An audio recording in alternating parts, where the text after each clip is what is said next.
जय श्री कृष्ण भाई और बहनों। चलिए आज मैं आपको पुत्रदा एकादशी की कथा सुनाती हूँ। श्री युधिष्ठिर कहने लगे कि हे भगवान, पौष मास के शुक्ल पक्ष की एकादशी का क्या नाम है और इसकी क्या कथा है, कृपया इसे सुनाने का कष्ट करें। तब श्री कृष्ण कहने लगे कि सुनिए।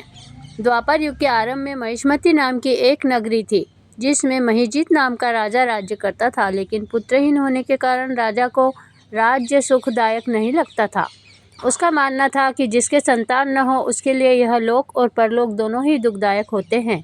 पुत्र सुख की प्राप्ति के लिए राजा ने अनेक उपाय किए, परंतु राजा को पुत्र की प्राप्ति नहीं हुई।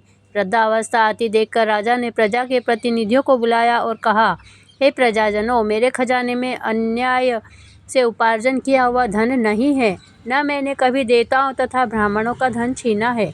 किसी दूसरे की धरोहर भी मैंने नहीं ली। प्रजा को पुत्र के समान पालता रहा। मैं अपराधियों को पुत्र तथा बांधुओं की तरह दंड देता रहा। कभी किसी से घृणा नहीं की, सबको समान माना है।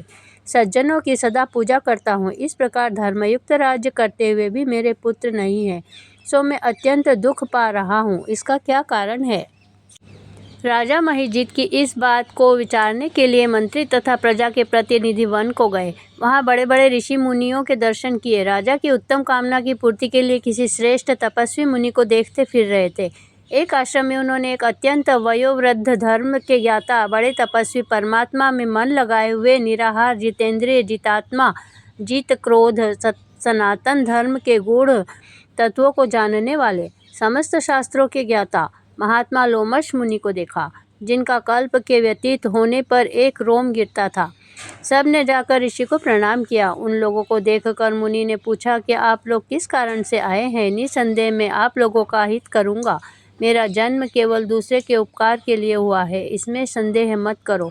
लोमश ऋषि के ऐसे वचन सुनकर सब लोग बोले, हे महर्षि, आप हमारी बात जानने में ब्रह्मा से भी अधिक समर्थ हैं, अतः आप हमारे इस संदेह को दूर कीजिए। महिष्मती पुरी का धर्मात्मा राजा महिजीत प्रजा का पुत्र के समान पालन करता है, फिर भी वह पुत्रहीन होने के कारण दुखी है। उन लोगों ने आगे कहा कि हम लोग उसकी प्रजा हैं, अतः उसके दुख को हम भी दुखी हैं। आपके दर्शन से हमें पूर्ण विश्वास है कि हमारा यह संकट अवश्य दूर हो जाएगा, क्योंकि महान पुरुषों के दर्शन मात्र से अनेक कष्ट दूर हो जाते हैं। अतः आप कृपा करके राजा के पुत्र होने का उपाय बताइए। यह वार्ता सुनकर ऋषि ने थोड़ी देर के लिए नेत्र बंद किए और राजा के पूर्व जन्म का वृत्तांत जानकर कहने लगे कि यह राजा पूर्व जन्म में एक निर्धन वैश्य था। निर्धन होने के कारण इसने कई बुरे कर्म किए।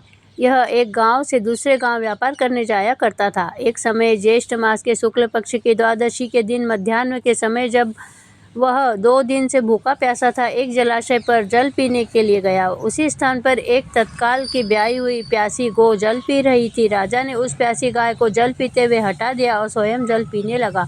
इसीलिए राजा को यह दुख सहना पड़ रहा है।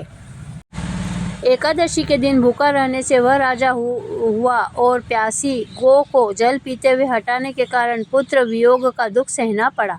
ऐसा सुनकर सब लोग कहने लगे कि हे ऋषि, शास्त्रों में पाप का प्रायश्चित भी लिखा है, अतः जिस प्रकार राजा का यह पाप नष्ट हो जाए, आप ऐसा उपाय बताइए। लोमश ऋषि कहने लगे कि पौष मास के शुक्ल पक्ष की एकादशी को, जिसे पुत्रदा एकादशी भी कहते हैं, तुम सब लोग व्रत करो और रात्रि को जागरण करो, तो इससे राजा का यह पूर्व जन्म का पाप अवश्य नष्ट हो जाएगा, साथ ही राजा को पुत्र की अवश्य प्राप्ति होगी। लोमश ऋषि के ऐसे वचन सुनकर मंत्रियों सहित सारी प्रजा नगर में वापस लौट आई। और जब पुत्रदा एकादशी आई तो ऋषि के आज्ञा अनुसार सबने पुत्रदा एकादशी का व्रत और जागरण किया। इसके पश्चात द्वादशी के दिन इसके पुण्य का फल राजा को दिया गया। उस पुण्य के प्रभाव से रानी ने गर्भ धारण किया और प्रसव काल समाप्त होने पर उसके एक बड़ा तेजस्वी पुत्र उत्पन्न हुआ। इसलिए हे राजन, इस एकादशी का नाम पुत्रदा एकादशी पड़ा। अतः संतान सुख की इच्छा हासिल करने वाले इस व्रत को अवश्य करना चाहिए। इसके महात्मा को सुनने से मनुष्य सब पापों से मुक्त हो जाता है और इस लोक में संतान सुख भोग कर परलोक में स्वर्ग को प्राप्त होता है। बोलिए श्री लक्ष्मी नारायण भगवान की जय। पुत्रदा एकादशी माता की जय। और बहनों, वीडियो अच्छा लगा हो तो जल्दी से मेरे चैनल को सब्सक्राइब कर लीजिए, बेल आइकन को प्रेस कर दीजिए और वीडियो को अधिक से अधिक शेयर कीजिए। जय श्री कृष्णा।